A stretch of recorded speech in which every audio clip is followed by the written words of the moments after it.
여러분, 오랜만에 아들 부부의 집에 방문하셨습니다. 즐거운 마음으로 현관문을 열었는데 부엌 싱크대에 설거지가 산더미처럼 쌓여 있네요. 맞벌이 하느라 얼마나 바빴으면 이럴까. 안쓰러운 마음에 소매를 걷어붙이고 깨끗하게 설거지를 해놓습니다. 열심히 설거지를 하고 있는데 마침 퇴근한 며느리의 표정이 묘합니다. 고맙다는 말 대신 뭔가 불편하고 난처해하는 기색이 역력하죠. 집에 돌아오는 길, 마음 한구석이 씁쓸해집니다. 기껏 도와주고도 무시당한 기분입니다. 오늘 이 영상을 클릭하신 우리 어머님들, 혹시 이런 경험 있으신가요? 만약 그렇다면 오늘 영상 끝까지 집중해 주시기 바랍니다. 여러분의 선의가 왜 오해를 사는지, 그리고 진짜 품이 있는 시어머니가 되는 방법은 무엇인지 아주 명쾌하게 정리해 드리겠습니다. 대체 며느리는 왜 그런 반응이었을까요? 시어머니는 순수하게 사랑으로 도와준 건데 말입니다. 네, 어머님의 사랑은 맞습니다. 하지만 받아들이는 며느리 입장에서는 영역 침범이자 무언의 지적이기 때문입니다. 여러분, 냉정하게 들리겠지만 인정하셔야 합니다. 아들의 집은 이제 더 이상 내 집이 아닙니다. 특히 부엌은 며느리에게 아주 예민하고 사적인 자신의 영역입니다. 가족 상담 전문가들은 이렇게 말합니다. 시어머니가 며느리 부엌에 들어가 설거지를 하는 순간 그것은 단순한 가사 노동 지원이 아니라 너가 살림을 제대로 못하고 있으니 내가 나섰다는 무언의 평가로 느껴진다고요. 며느리가 너무 예민한 거 아닐까요? 걔가 근본적으로 좀 못된 구석이 있어서 그런 거 아닙니까? 아닙니다. 며느리가 악해서가 아니라 방어 기제가 작동한 겁니다. 요즘 며느리들 회사 일 하랴 집안일 하랴 슈퍼우먼 컴플렉스에 시달립니다. 안 그래도 내가 부족한 아내, 부족한 엄마는 아닐까 늘 불안해하고 있죠. 그런데 시어머니가 오자마자 설거지부터 한다?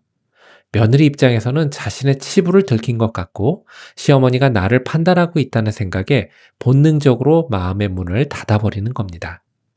그 불편한 표정은 어머님을 무시해서가 아니라 스스로에 대한 자책과 시선에 대한 부담감이 얼굴에 드러난 것뿐입니다. 그럼 어떡하라는 겁니까? 눈앞에 일이 보이는데 가만히 보고만 있어요? 네, 보고만 계셔야 합니다. 그게 정답입니다. 어머님들, 제발 며느리 집에 가서는 우아한 손님이 되십시오. 싱크대, 설거지통, 냉장고 문, 세탁기. 절대 먼저 손대지 마세요. 그건 며느리의 살림살이입니다.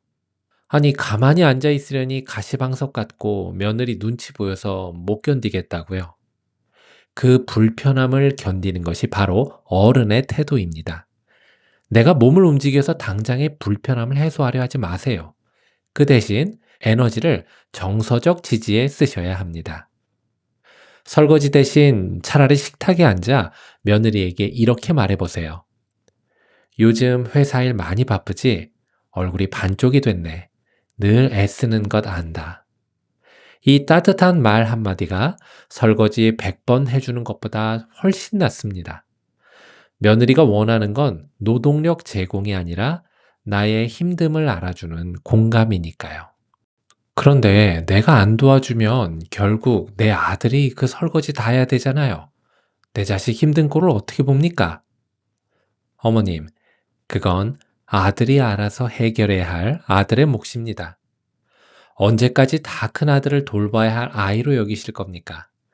아들은 이제 한 가정의 가장입니다. 집안일이 밀렸다면 아내가 힘들지 않게 본인이 나서서 설거지를 하든 청소를 하든 부부가 상의해서 해결해야죠. 그럼 아들에게는 어떻게 해야 합니까? 오히려 이럴 때 며느리 편을 들어주셔야 합니다. 물론 어머님 마음 제가 왜 모르겠습니까? 내 배 아파 낳은 귀한 아들이잖아요. 그 아들이 퇴근하고 피곤한 몸으로 집안일까지 하는 거 보면 가슴이 미어지고 당장이라도 내가 대신해 주고 싶으시겠죠. 그게 본능적인 모성애니까요. 하지만 어머님, 아들의 지금 당장의 편안함이 아니라 평생의 진정한 행복을 바라신다면 그 안쓰러움을 지금은 꼭 참으셔야 합니다. 아들이 집안일을 돕는 건 아내를 위한 배려이자 화목한 가정을 만드는 투자입니다. 엄마가 다 해주면 아들은 편할지 몰라도 며느리는 남편이 아닌 큰아들과 사는 기분이 들고 결국 부부 사이는 멀어질 수밖에 없습니다. 그러니 아들을 위해서라도 이렇게 말씀해 주세요. 얘야, 요즘 네 아내 많이 힘들 거야. 네가 집안일 좀 더 적극적으로 챙겨라. 이렇게 아들에게 가정 내의 책임을 상기시켜 주는 것, 그게 진짜 아들을 위하는 길이고, 며느리에게도 우리 시어머니는 내 편이구나 라는 믿음을 주는 가장 확실한 방법입니다. 여러분, 진정한 가족의 화목은 어디서 올까요? 역설적이지만 적당한 거리 두기에서 옵니다. 정신건강의학과 전문의 오은영 박사님도 늘 강조하시죠. 건강한 가족 관계를 위해서는 서로의 경계를 존중해야 한다.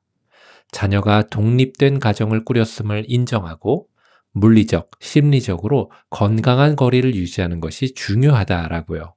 사랑한다는 이유로 자녀 부부의 삶에 너무 깊숙이 개입하려 하지 마세요. 특히 그것이 노동의 형태일 때는 더더욱 조심하셔야 합니다. 이제 몸으로 노동으로 자식 사랑을 증명하던 시대는 지났습니다. 앞으로는 며느리 집에 가시면 발 걷어붙이고 설거지하는 대신 소파에 우아하게 앉아 며느리가 내어주는 차 한 잔 대접받고 오세요. 며느리의 공간을 존중해 주는 것, 그것이 곧 며느리를 인정해 주는 것이고 결국 어머님 자신의 품위를 지키는 길입니다. 오늘부터는 도와주는 시어머니가 아니라 믿고 지켜봐주는 시어머니가 되어보시는 건 어떨까요? 자식들은 그 믿음 속에서 더 단단하게 잘 살아갈 것입니다.